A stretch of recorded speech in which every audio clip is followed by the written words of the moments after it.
À quoi ressemblera votre vie si vous renaissez dans un autre monde avec une déesse? Enviablement, non seulement vous obtiendrez des talents de tricheur, mais vous pourrez aussi épouser de belles femmes de toute race, vous constituant ainsi un puissant harem. Bien que cela ressemble à un rêve, c'est l'expérience chanceuse du protagoniste masculin, Kelvin. C'est un invocateur qui peut signer un contrat avec des monstres et les invoquer à tout moment après les avoir vaincus. En s'appuyant sur cette capacité, il conquiert un Slim, qui devient très puissant après avoir eu un propriétaire, et continue d'augmenter sa force en dévorant d'autres Slims. Mais Kelvin n'est toujours pas satisfait. Dès qu'il a voyagé dans un autre monde, il est tombé amoureux de la déesse qui l'a béni, Mel. Aujourd'hui, sa force ne permet à Mel que de rester à ses côtés sous forme d'esprit. Il doit donc devenir plus fort pour avoir une relation réelle avec elle. Il décide de devenir un aventurier et d'améliorer sa force en chassant des monstres. Au cours de son aventure, il réalise peu à peu que son pouvoir est très fort et il a l'intention de combattre le féroce chevalier noir.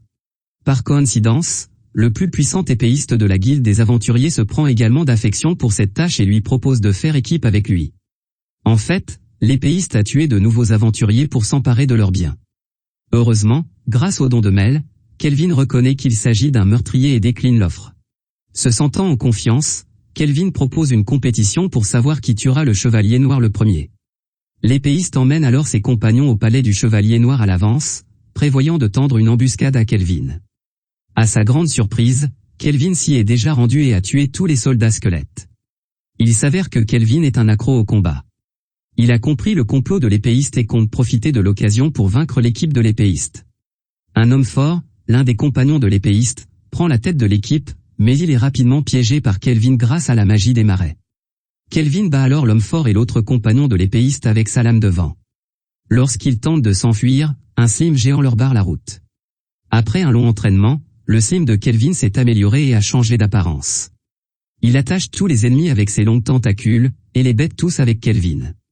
Kelvin est très excité à l'idée d'affronter le célèbre chevalier noir. Alors qu'il ouvre la dernière porte du palais, il aperçoit le chevalier noir qui possède une épée de rang A. Il change alors son plan. Il essaie de convaincre le chevalier noir d'être son subordonné. Le chevalier noir était autrefois un chevalier humain. Le pays qu'il protégeait a été détruit et toute sa famille est morte. Il s'accroche à sa vengeance depuis des années et ne se soumet jamais à un faible.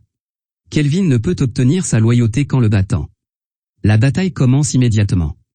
Kelvin ordonne au Slim de piéger le chevalier noir, limitant sa mobilité grâce à la magie. Cependant, le chevalier noir parvient à se libérer et lance un assaut incessant sur Kelvin, à l'aide de sa gigantesque épée. Sa formidable puissance lui permet de surmonter la magie de gravité de Kelvin et de porter un coup décisif de toute sa force. C'est alors que le Slim libère une vague d'énergie qui s'élance vers le ciel et finit par vaincre le chevalier noir. Conquis par la force de Kelvin, le chevalier noir lui prête allégeance. La nouvelle de la victoire de Kelvin sur l'épéiste et le chevalier noir se répand rapidement dans la guilde des aventuriers, attirant l'attention de nombreuses personnes, dont le président de la guilde. Récemment, le roi démon est sur le point de ressusciter, et les monstres deviennent de plus en plus puissants, ce qui inquiète le président. Grâce à sa capacité de rang S, il perçoit le secret de Kelvin en tant que transmigrant. Il demande à Kelvin de l'aider à chasser les monstres en échange de la préservation du secret. Kelvin accepte. Comme Kelvin a gagné beaucoup d'argent en accomplissant des missions, il envisage d'acheter un esclave pour améliorer sa force au combat. Au marché aux esclaves, il remarque qu'une esclave elfe nommée Ephil a été maudite par un dragon, et que quiconque la touche prend feu, ce qui signifie qu'elle n'a pas eu de maître et qu'elle n'a pas appris de compétences. Elle a donc une grande valeur d'entraînement. Kelvin prend la jeune fille elfe Ephil et lève sa malédiction grâce à la magie de haut niveau que Mel lui a indiquée. Lorsque Kelvin touche Ephil, celle-ci craint que Kelvin ne s'enflamme, mais rien ne se passe. C'est la première fois qu'on la touche gentiment et elle pleure d'excitation. Kelvin lui offre une tenue de bonne soignée, transformant la pauvre esclave en une fille mignonne et charmante. Comme il ne reste qu'une seule chambre dans l'auberge, Kelvin doit partager son lit avec Ephil, ce qui le rend si nerveux qu'il n'arrive pas à s'endormir de la nuit. Dans les jours qui suivent, Ephil devient rapidement une bonne combattante sous la direction de Kelvin. Elle devient plus forte en travaillant avec le chevalier noir pour tuer les horribles monstres. Elle se lie également d'amitié avec une fille de la guilde. Elles invitent Kelvin à passer du temps avec elles. De nombreux passants l'envient d'avoir deux jolies filles à ses côtés. Par jalousie, un prince qui passait par là renverse la table de Kelvin. Furieux, Kelvin jette les assistants du prince contre le mur et lance une magie de gravité, obligeant le prince à s'agenouiller et à s'excuser. Éphile s'éprend encore plus de Kelvin. Pendant la nuit, elle exprime timidement son affection pour lui. Avec de telles interactions, il devient de plus en plus difficile pour Kelvin de résister à l'attrait de cette fille enchanteresse. Malheureusement, l'humiliation du prince ne tarde pas à causer des ennuis à Kelvin. Le président lui promet de l'aider à y remédier. En échange, il doit éliminer les démons du palais souterrain voisin. Les démons sont l'une des 3 races les plus puissantes de ce monde, et seuls les meilleurs aventuriers peuvent les affronter. Kelvin ne sous-estime pas l'ennemi et s'infiltre prudemment dans le palais souterrain avec ses compagnons. Une jeune fille est attachée et un démon de haut rang veille sur elle. Le démon déclare avec arrogance qu'il s'agit de la fille du roi des démons, Sera. Il la mangera pour devenir le prochain roi des démons. Il invoque de nombreux démons de bas niveau pour attaquer Kelvin, mais tous sont bloqués par le chevalier noir. C'est l'ennemi le plus puissant que Kelvin ait jamais rencontré, ce qui le rend encore plus enthousiaste. Le démon brise le sol, remplit l'air de poussière et attaque le chevalier noir dans l'obscurité. Le chevalier noir a du mal à résister à ces attaques rapides. Kelvin tente rapidement d'arrêter les mouvements du démon à l'aide de Slim et de magie. Le démon profite de l'occasion pour tendre une embuscade à Kelvin. Cependant, Kelvin a déjà demandé à Éphile de tendre une embuscade furtive au démon. Saisissant l'occasion, elle tire une flèche de flamme tandis que le chevalier noir coupe un bras du démon. Furieux, le démon prend sa forme définitive et lance un assaut frénétique sur le chevalier noir. Même la flèche de flamme d'Éphile s'avère inefficace contre lui. Anticipant la situation, Kelvin fait en sorte que le Slim recrache toutes les armes stockées et poignarde le démon. Kelvin et Éphile déchaînent alors leur magie combinée et finissent par vaincre le démon. Le palais s'écroule également sous l'impact de leur sort, ce qui pousse le démon à protéger Sera des pierres qui tombent. Il s'avère être l'homme de main du roi démon et est chargé de protéger Sera. Le roi démon l'ayant caché, Sera n'a jamais vu le monde extérieur depuis son enfance. Malgré cela, sa trace était toujours exposée. Le roi des démons s'est empressé de l'enfermer dans ce palais pour empêcher quiconque de menacer sa fille. Le démon ne supporte pas de voir Sera enfermé dans un palais froid pour le reste de sa vie. Il a la capacité spéciale de gagner les attributs de ses ennemis en les dévorant. Il attire délibérément les aventuriers ici afin d'absorber leur pouvoir pour briser le sceau. Cependant, il sous-estime le pouvoir des humains. Kelvin propose de signer un contrat avec le démon afin de pouvoir soigner ses blessures. Mais le démon refuse, affirmant qu'il n'est fidèle qu'au roi des démons et demandant à Kelvin d'emmener Sera. Kelvin accepte la dernière requête du démon et donne à Sera un collier magique qui peut cacher ses cornes. Sera pleure la mort du démon. Depuis, Sera est devenue la compagne de Kelvin. Pour la consoler, Kelvin l'emmène aux soirées de la taverne et partent ensemble à l'aventure, explorant divers royaumes. C'est la première fois que Sera découvre les joies du monde extérieur. Au cours de leur voyage, ils tombent sur une bande de bandits. Au moment où l'un d'eux brandit une masse, Sera bloque l'attaque d'une seule main. Les bandits comprennent rapidement la formidable force que recèle cette petite fille à l'apparence délicate, mais ils s'en rendent compte trop tard. Sera réussit à les maîtriser et à les immobiliser, les envoyant à la guilde des aventuriers toute proche. Le président de cette guilde demande à l'équipe de Kelvin de l'aider à éliminer toute la bande de bandits. Kelvin sent que 4 êtres puissants se trouvent à proximité. Pour les affronter, il élabore un plan avec le président. En fait, il existe d'autres transmigrations dans ce monde. Ces 4 êtres sont les héros qui ont voyagé dans ce monde, et ils ont été chargés par Mel d'éliminer les maux qui s'y trouvent. Selon les instructions de Kelvin, le président confie la tâche d'éliminer le gang de bandits au chef des héros, Touya, qui est un homme juste et accepte la tâche sans hésiter. L'équipe de Kelvin atteint la base du gang de bandits avant les héros. Ils battent rapidement tous les bandits et sauvent de nombreuses femmes kidnappées par les bandits. À l'arrivée des héros, ils voient Kelvin s'asseoir avec arrogance sur la chaise du chef des bandits, ce qui les amène à l'identifier à tort comme le chef des bandits. Une bataille s'engage alors, exaucant les souhaits de Kelvin. Ces héros sont de haut rang. Chacun d'entre eux bénéficie d'une protection elfique et peut lancer divers attributs magiques. L'une d'entre elles divise la barrière magique de Kelvin en deux d'un seul coup, tandis qu'une autre accélère ses processus cognitifs pour mettre au point une stratégie gagnante. Touya, qui maîtrise l'épée de rang S, est le plus redoutable au corps à corps. Heureusement, Kelvin est bien préparé pour cette bataille. Il a apporté l'équipement fabriqué à partir d'armures de démons, qui permet de copier les compétences de son adversaire. Il lance des sorts pour se déplacer rapidement sur le champ de bataille et vaincre les ennemis un par un grâce aux compétences copiées. Les héros sont sophistiqués et ajustent rapidement leurs tactiques, bloquant les mouvements de Kelvin avec des magies de glace et de gravité. C'est alors que Touya donne le coup de grâce. Peu de temps après, l'excellente coopération des héros est dissoute par une grande explosion causée par Kelvin. Les héros continuent d'attaquer, contrôlant Kelvin avec de la magie de glace plus puissante et des soies dures. Ils libèrent ensuite une boule d'énergie et invoquent un monstre géant. La menace de mort rend Kelvin encore plus excité. Grâce aux compétences copiées, il bloque les attaques de l'ennemi en invoquant des monstres similaires, puis il accélère sa réflexion pour créer une nouvelle magie qui lui permettra de se libérer. Il tue le monstre géant et bat les ennemis un par un. Les héros sont tous assommés et tombent au sol. Lorsqu'ils se réveillent, les héros apprennent par les rescapés que l'équipe de Kelvin a en fait éliminé les bandits. Ils se sentent coupables d'avoir fait cette erreur et deviennent amicaux envers l'équipe de Kelvin. Par la suite, les deux équipes passent souvent du temps ensemble et se lancent dans diverses aventures, échangeant des histoires sur leur voyage dans un autre monde. Pendant cette période, Sora tombe par hasard sur un dragon maléfique. Heureusement, elle est capable de gérer la situation de manière autonome. Après avoir fait leurs adieux aux héros, Kelvin et ses compagnons reçoivent un accueil chaleureux de la part de la reine du royaume pour avoir réussi à vaincre le dragon maléfique. Le palais de la reine est rempli de décorations de style japonais. Il semble qu'il y ait eu d'autres transmigrations. La force de Kelvin attire l'attention de la reine, qui ne cesse d'essayer de l'approcher, lui suggérant d'avoir des relations intimes avec elle, ce qui énerve Kelvin. La première chose qu'il fait à son retour est d'acheter un château pour en faire leur résidence. Il a enfin sa propre maison dans l'autre monde. En outre, il ne pouvait pas amener sa déesse dans la réalité à cause de sa faible force, mais maintenant il le peut. En voyant la belle déesse dotée d'elle, le cœur de Kelvin bat la chamade. La déesse, Mel, aime aussi Kelvin. Elle prétend être sa fiancée devant d'autres personnes, et elle est très heureuse de le voir si timide. Elle bénit Kelvin, ce qui lui confère deux nouvelles capacités. D'une part, il est immunisé contre les dégâts mortels une fois par mois et d'autre part, il a une chance d'invoquer un héros. Mel dévoile l'origine des héros. Le roi démon reste invulnérable aux attaques de quiconque, à l'exception de celles provenant d'autres mondes, que l'on appelle communément les héros. Ces héros sont soit transmigrés, soit réincarnés dans ce monde. Bien que l'invocation d'une transmigration ne nécessite qu'une faible puissance magique, Kelvin hésite à changer le destin des autres et choisit d'invoquer une réincarnation dotée de formidables attributs, même si cela demande beaucoup de puissance magique.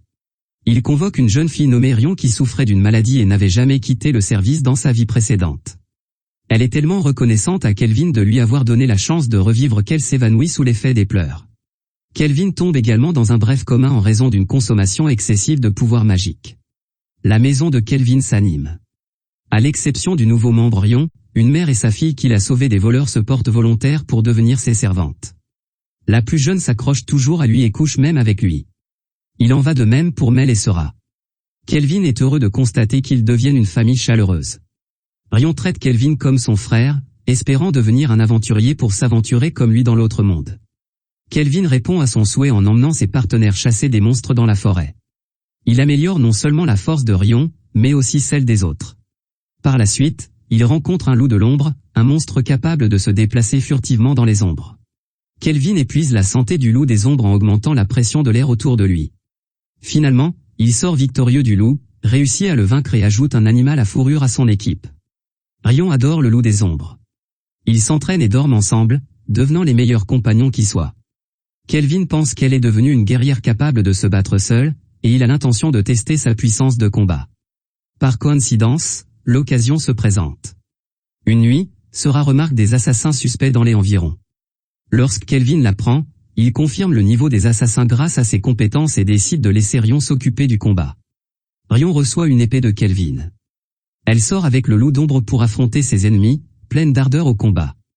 Alors que les assassins se précipitent sur elle, Rion donne un coup d'épée. Elle coopère facilement avec le loup de l'ombre, tuant tous les assassins et achevant le test de Kelvin pour elle. De l'autre côté du monde, le roi d'un pays tient une conférence avec ses généraux. Les bandits éliminés par Rion se révèlent être sous leurs ordres pour participer au commerce d'esclaves. En détruisant le gang de bandits, ils ont perdu une partie cruciale de leurs revenus financiers, et le trafic d'esclaves est également exposé. Par conséquent, ils ont l'intention de lancer une guerre pour se venger et ont préparé un groupe de chevaliers dragons. Parmi les généraux, l'un d'entre eux possède une allure étrange qui le rend terrifiant. Pendant ce temps, Kelvin et ses compagnons poursuivent leur voyage. L'élimination des voleurs ayant considérablement amélioré sa réputation, le roi du royaume des bêtes l'a invité à passer l'examen de promotion au rang S dans un village elfique. Il est très rare qu'un roi invite un aventurier, ce qui prouve que la force de Kelvin est suffisamment appréciée. L'examen a pour but de protéger le village elfique contre les attaques des monstres de rang S lorsqu'ils arrivent à destination. l'ancien elfe est choqué parce qu'Ephil ressemble exactement à un elfe qu'il connaît. Puis il raconte une histoire. Il y a 20 ans, le roi dragon de feu a envahi le village avec rage et personne n'en connaissait la raison. Plus de la moitié des elfes sont morts dans cette catastrophe. Voyant cela, une courageuse jeune fille elfe s'est sacrifiée pour devenir la fiancée du roi dragon de feu, ce qui a calmé sa colère. Plusieurs années plus tard, les elfes ont retrouvé son corps. L'aîné des elfes soupçonne la jeune fille d'être la mère d'Ephil. Ephil est une esclave depuis toujours, et la malédiction qui l'a frappée a peut-être un rapport avec le roi dragon de feu. Malheureusement, il n'y a pas plus d'indices et personne ne peut confirmer son origine. Évitant le sujet de la tristesse, Kelvin s'enquiert des monstres auprès de l'aîné des elfes. Il apprend que le village a subi 3 incursions distinctes de ces monstres, chaque fois avec l'intention d'attraper les elfes. Comprenant que les activités à grande échelle des monstres sont anormales et peuvent être contrôlées par les humains, Kelvin décide de fortifier le village contre l'attaque anticipée des monstres. Comme prévu, peu de temps après, un groupe de soldats arrive à nouveau avec les monstres, qui appartiennent au pays qui prévoit de déclencher une guerre. Ils contrôlent les monstres à l'aide d'un collier magique. Mais avant d'atteindre le village, ils se font attaquer sans savoir qui les a attaqués et où se trouvent les armes. En fait, Ephil leur tire des flèches à distance. L'arc et les flèches ont été spécialement fabriquées pour elle par Kelvin, et les flèches disparaissent lorsqu'elles touchent l'ennemi. Kelvin a installé de nombreux pièges à proximité du village et a confié différentes tâches à ses partenaires. Le chevalier noir garde le village tandis que Mel et Rion tendent une embuscade au quartier général de l'ennemi par l'arrière, le Slim portant les armes. L'adjudant de l'armée est complètement surpris que quelques aventuriers puissent représenter une menace pour eux, et s'empresse d'invoquer le monstre de rang S, le roi des géants, pour se battre. Voyant là une occasion en or pour l'entraînement de Rion, Mel propose à ce dernier d'engager le combat avec le loup des ombres. Enthousiaste et déterminé, Rion fonce vers le corps du roi des géants. Mais son épée se brise au contact du roi des géants. Rion doit alors faire face à des assauts incessants, ce qui l'incite à montrer toute sa force. Elle fait appel au Slim pour obtenir 3 épées, dont l'une est confiée au loup d'ombre. Ensemble, ils lancent un nouvel assaut contre le roi des géants, et en sortent victorieux cette fois. Mais la bataille n'est pas terminée. Des flammes apparaissent sur le corps du roi des géants, qui est sa véritable forme. Mais Rion n'est pas du tout effrayée. Elle brandit son épée pour lui donner un dernier coup et vaincre complètement le roi des géants. Cependant, la mission de rang S ne peut pas être passée aussi facilement. Alors que Kelvin observe la bataille de loin, il tombe dans une embuscade magique. Le chef des ennemis l'a remarqué. Celui qui attaque Kelvin est le général Clive, qui est aussi un transmigrant comme Kelvin. C'est à ce moment-là que la passion de Kelvin pour le combat s'éveille. Il invoque de nombreuses lances pour attaquer l'ennemi, et il se livre un combat acharné dans les airs. Les sbires de Clive en profitent pour attaquer Kelvin. Voyant cela, Ephil bloque rapidement leurs attaques avec l'arc. Clive manipule ses sous-fifres par l'hypnose, ce qui révolte Kelvin. Mettant toute son énergie dans le combat, Kelvin lance un assaut incessant sur Clive, parvenant à lui infliger un coup au visage au prix de l'éclatement de sa propre baguette. Clive, qui accorde une grande importance à son apparence, bouillonne de rage et lance un sort de rang S sur Kelvin. En un instant, une tornade furieuse enveloppe toute la forêt. Kelvin sort une nouvelle baguette au centre de la tornade, une arme de rang S qu'il a récemment créée. Il brandit sa baguette, détruisant la tornade et coupant les jambes de Clive. C'est à ce moment qu'un homme dans un mécha sauve Clive. Clive sera impitoyablement puni pour la défaite de cette bataille. Pour célébrer cette victoire, les elfes organisent un grand banquet. Débordante d'enthousiasme, une jeune fille elfe serre Kelvin dans ses bras. Mais il s'avère qu'il s'agit de la reine du royaume des bêtes, qui se fait passer pour une elfe. Elle révèle à Kelvin que son épreuve finale est un duel contre un aventurier de rang S en tant qu'accro au combat. Kelvin est submergé par l'excitation et attend avec impatience le combat à venir. Voici la fin de Black Summoner. Après avoir regardé de nombreux animes isekai, je trouve que les garçons qui peuvent voyager dans un autre monde sont très gentils et déterminés. Comme le protagoniste masculin Kelvin dans cet anime, non seulement il sauve des esclaves que personne ne voulait approcher, mais il aide aussi des démons qui ont essayé de le tuer. Il est facile de traiter les gens avec gentillesse, mais il est difficile de rester gentil avec ceux qui veulent nous faire du mal ou qui nous ont fait du mal. Si vous partagez les mêmes idées que moi, n'hésitez pas à laisser vos opinions dans la zone des commentaires. Merci d'avoir regardé cette vidéo. N'oubliez pas d'aimer cette vidéo et de partager mes vidéos avec vos amis pour aider ma chaîne. À bientôt dans la prochaine vidéo. Au revoir.